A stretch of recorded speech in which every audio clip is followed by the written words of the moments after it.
Señores estudiantes, muy buenos días para todos ustedes.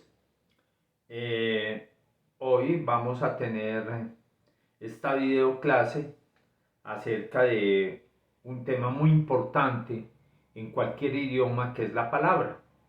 La palabra es obviamente la estructura, lo que forma los lenguajes, los idiomas, y obviamente es tratada dentro del marco de la lingüística. Vamos a hablar hoy de la palabra en la semántica textual. Semántica significa significado de las palabras y textual en el texto. Entonces vamos a hablar de esa rama de la lingüística que se llama semántica, que se ocupa del significado de las palabras. En este caso concreto, del significado de las palabras en un texto. Y cuando hablamos de texto estamos hablando de expresión escrita. Expresión oral es hablando y expresión escrita es aquella pues que está escrita en un texto. ¿Tienen sentido las palabras? O sea, obviamente las palabras tienen sentido. ¿Por qué cambian los sentidos de las palabras? Los sentidos de las palabras cambian de acuerdo al texto donde están escritas, de acuerdo a épocas, de acuerdo a muchas cosas. Por ejemplo, la palabra cabeza tiene el sentido de ser una parte del cuerpo humano. Pero si escuchamos la expresión o vemos escrita la expresión, la cabeza de la asamblea o la cabeza del comité, ahí el sentido de la palabra cabeza es otro, es figurado, es como la parte principal, etcétera, etcétera. O sea, eso puede cambiar sus sentidos. ¿Cuántos sentidos tiene una palabra? Puede tener muchos sentidos. Muchos sentidos. Hay pocas palabras que tengan un único sentido. Palabras técnicas de pronto, palabras compuestas. Pero la mayoría de las palabras tienen varios sentidos. Las respuestas podrían tener a su vez varios sentidos, las respuestas a eso. Lo cierto es que las palabras son seres vivos. Valga la comparación. La lengua es un elemento vivo, la lingüística es viva, un idioma, ¿cierto? Es viva porque cambia, produce cambios, transformaciones, se modifica, evoluciona, ¿sí? Cambia. Los idiomas cambian. Pues no, en cambios brutales, no, pero cambian en el transcurso del tiempo. Entonces las palabras son seres vivos porque tienen un origen, porque crecen, porque se desarrollan, porque se transforman y porque mueren. Ahora que hablamos de muerte de las palabras, origen y muerte. Cuando una palabra es nueva en un idioma se llama neologismo. Neo significa nuevo. Cuando una palabra es nueva en un idioma se llama neologismo. Las palabras de la informática, del internet, son palabras nuevas, son neologismos o tecnicismos, ¿cierto?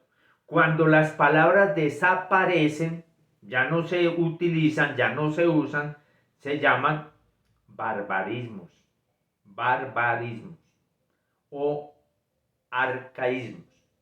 Barbarismos son palabras que vienen de otro idioma.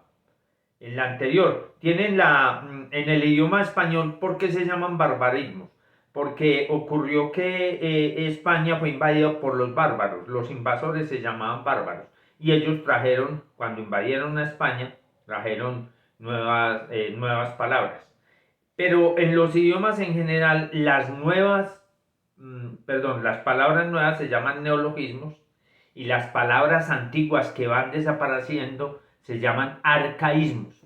Por ejemplo, hoy hablamos de cámara, de la cámara de tomar fotos o de filmar, ¿sí?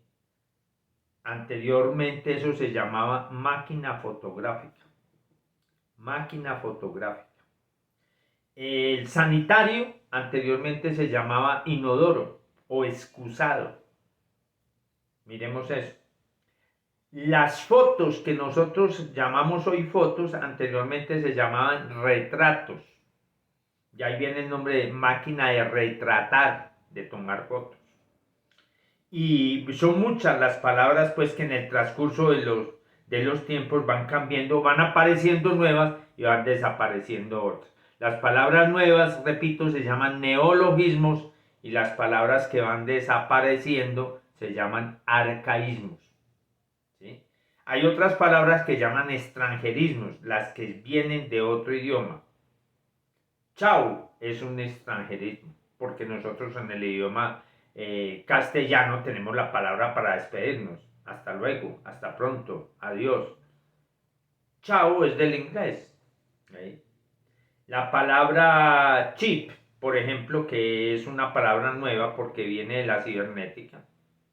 Sí es como centro, ¿cierto? Como memoria, etc. Y así muchas palabras, ¿sí? En la semántica estudia los significados, las evoluciones y los sentidos. El empleo de la palabra exacta, hay que emplear la palabra exacta en un texto, es una de las reglas de un buen escritor. Voy a realizar una lectura que tiene algo que ver para que ustedes le encuentren un poco de sentido y relación con este asunto de la semántica textual, del estudio de las palabras, del significado que se llama semántica. El zorro y el tambor. Cuéntase que un zorro hambreado iba por un bosque donde al lado de un árbol había un tambor que sonaba fuertemente cada vez que al soplo del viento las ramas se movían y lo golpeaban. Al oír esa voz, se dirigió hacia ella y ya frente al tambor, viendo su gran tamaño, pensó, debe tener mucha carne y mucha grasa. Se lanzó entonces sobre él y tras agotadores esfuerzos logró abrirlo. Y al ver que era hueco, dijo, ¿acaso las cosas más despreciables suelen ser aquellas de mayor tamaño y de voz más fuerte?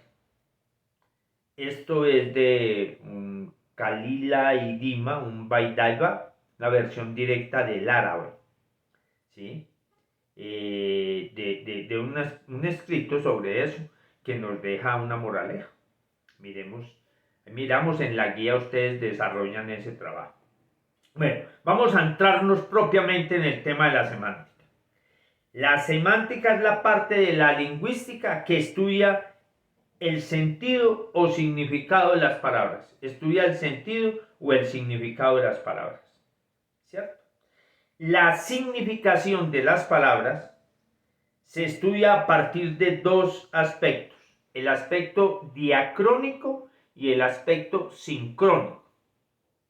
El aspecto diacrónico o la diacronía estudia una lengua desde el punto de vista evolutivo, desde el punto de vista de su evolución, de su cambio, que se da a través del tiempo. Cuando hablamos de diacronía, hablamos de evolución, de cambio en el tiempo,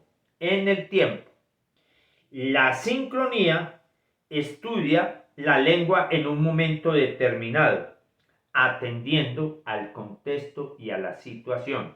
Cuando hablamos de sincronía, estamos hablando de la lengua en un momento determinado, que tiene que ver con el contexto y con la situación. Por ejemplo, la palabra azafata significaba originalmente criada de la reina. ¿Sí? Un significado que es muy diferente al que conocemos actualmente, lo que significa un cambio diacrónico, es decir, a través del tiempo. Esa palabra azafata, que significaba criada de la reina, criada, ahora significa un auxiliar de vuelo en un avión. Ha evolucionado el significado de esa palabra desde la antigüedad hasta hoy. La palabra zorro significa literalmente macho de la zorra, pero Ese significado puede hacer referencia a un hombre astuto, perezoso, a uno hacerse el loco o el tonto, etc. Esto significa un empleo sincrónico de la palabra en un contexto determinado. ¿Sí? En un contexto determinado. Veamos esto. Como las palabras pueden designar o nombrar un objeto o varios objetos o varias acciones a la vez, dependiendo del uso que le demos, esto las hace muy variables. Entonces decimos que las palabras que designan varios objetos o varias acciones son palabras polisémicas. Polisémicas. Poli es una raíz griega que significa muchos. Y sema es una raíz griega que significa significación. Polisemia son las palabras que tienen muchos significados. Muchos significados. La mayoría de las palabras del idioma castellano son polisémicas. Es decir, que como la palabra zorra pueden tener varios significados. Pero ¿cuáles son las causas de los cambios semánticos? Veamos. O sea, el significado de las palabras puede cambiar de acuerdo a, primero, causas históricas. Entonces, las causas históricas es cuando hay unos cambios de culturas, cuando hay un encuentro entre culturas, cuando hay una relación y aparecen palabras nuevas y hay contactos entre las razas. Eso hace que se produzcan cambios históricos de significado en las palabras. Hay causas sociales para el cambio de significado de las palabras. Son las nuevas profesiones, las nuevas ciencias, los adelantos científicos. Las causas sociales son fundamentalmente del conocimiento y de la ciencia. Y hay causas psicológicas. Es la actitud de las personas al comunicar ideas o tabúes sociales. El sentido de una oración, su significación y su semántica, depende básicamente de las palabras que componen la oración, del contexto, o sea, de la situación, de la claridad, que es el sentido lógico, de la sintaxis, es que esté bien escrita, y de la entonación, que es la actitud del hablante. Veamos eso, insistamos en eso, repitamos eso. El sentido de una oración, o sea, su significado y su semántica, depende básicamente de las palabras que componen la oración, del contexto en el cual están las palabras, eso se llama la situación, de la claridad de la palabra, se llama sentido lógico, de la sintaxis de la palabra, que es que la palabra esté bien escrita, de la entonación, que es la actitud del hablante. El estudio de la semántica da origen al estudio de las palabras. Según su significación, pueden haber palabras homónimas, homógrafas, sinónimas y antónimas. Son palabras homónimas, homo del griego mismo, ¿sí? Y nómino, nombre. Son palabras homónimas aquellas que tienen el mismo nombre. ¿Sí? Esas homónimas pueden ser de dos clases, homófonas o homógrafas. Homófonas, homo significa mismo, fonos sonido, palabras que tienen el mismo sonido pero tienen diferente significado. Por ejemplo, la palabra casa, de habitación.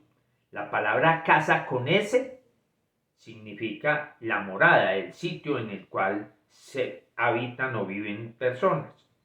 La palabra casa con Z significa la acción de apropiarse de animales para el sustento del ser humano.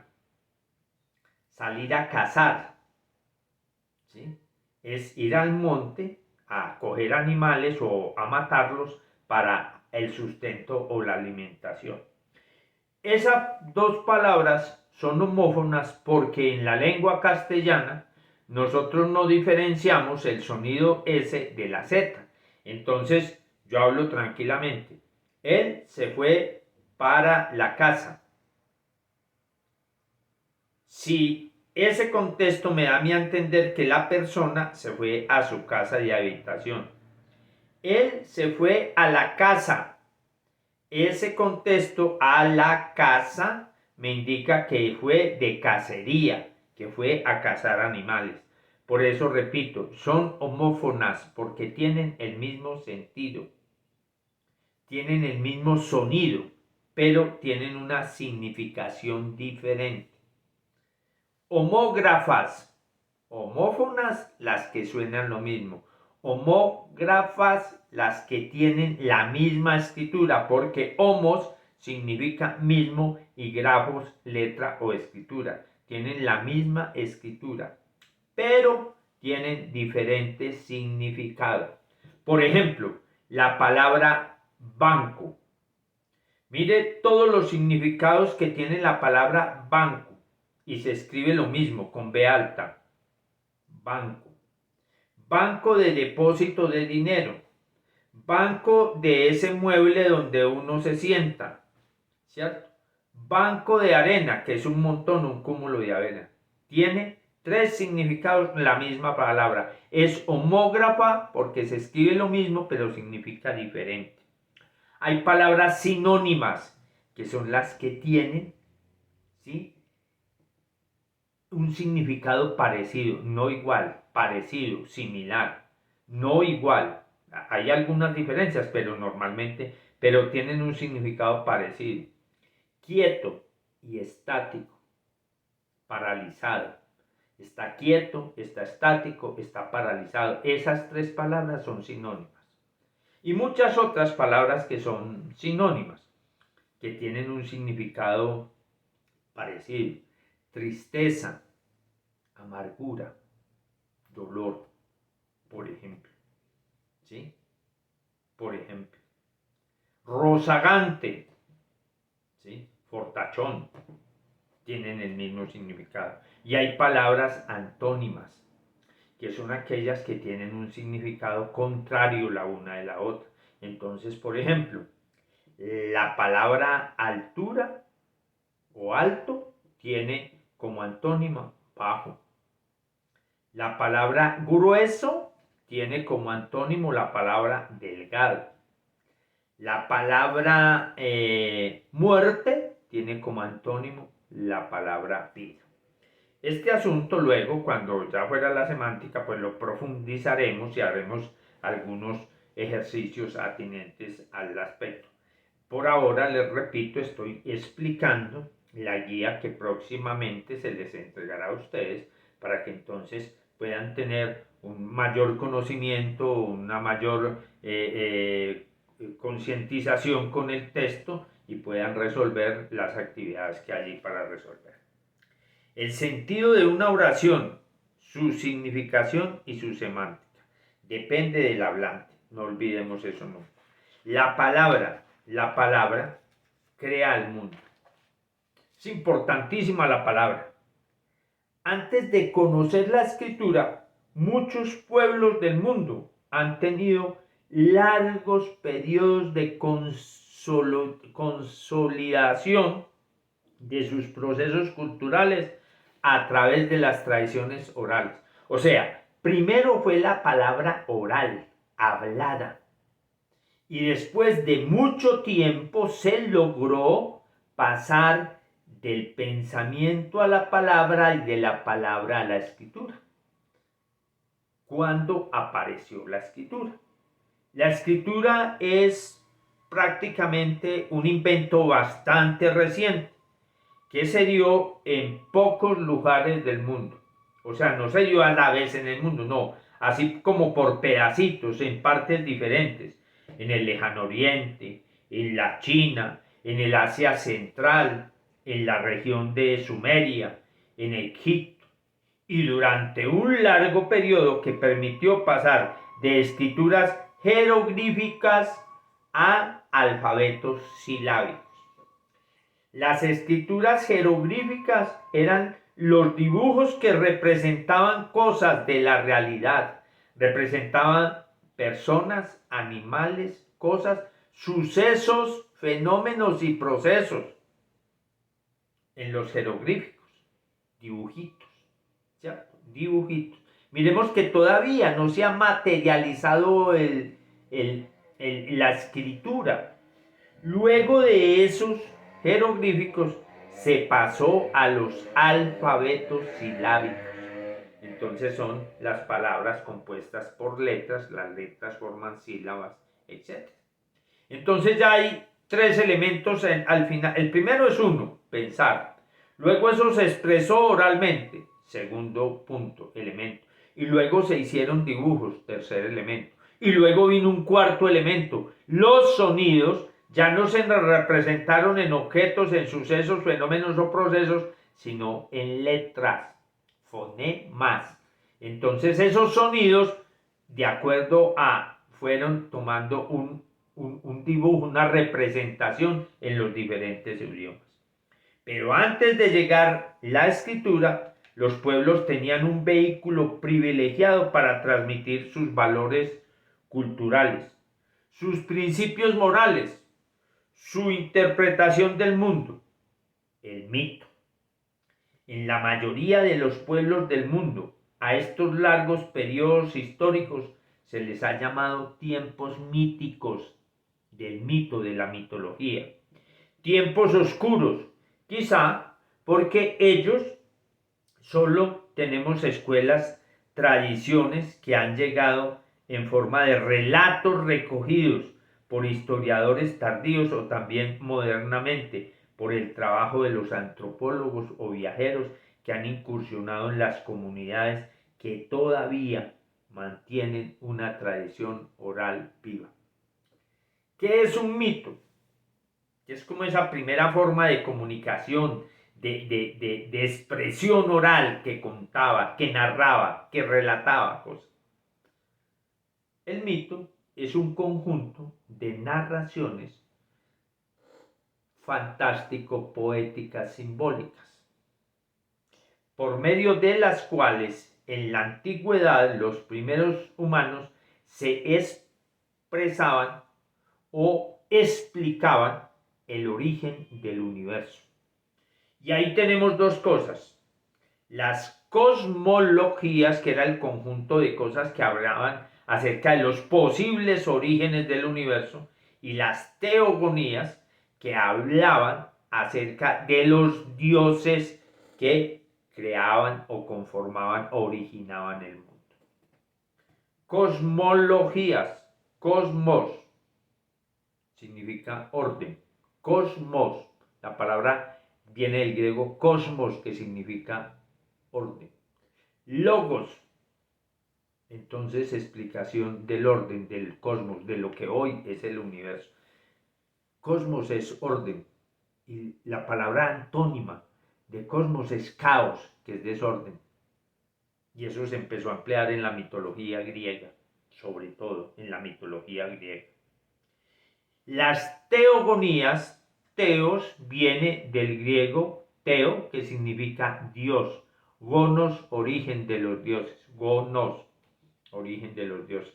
Y las cosmogonías son los orígenes del mundo o del cosmos, un conjunto de narraciones fantástico-poéticas simbólicas para explicarse el origen del universo y de los dioses. Un conjunto de narraciones fantástico, porque son inventadas, son una fantasía. Poéticas, porque son bellamente escritos, fueron bellamente escritos. Y simbólicos, porque hacían una representación de la realidad, de la naturaleza, del universo. Repito, el mito es una narración fantástico, poética, simbólica, con el que el hombre en la antigüedad se explicó los fenómenos naturales y los orígenes de los dioses. Hasta una próxima oportunidad, amigos estudiantes, y espero que la guía sea de una buena aclaración y realicen las actividades que allí se requieren.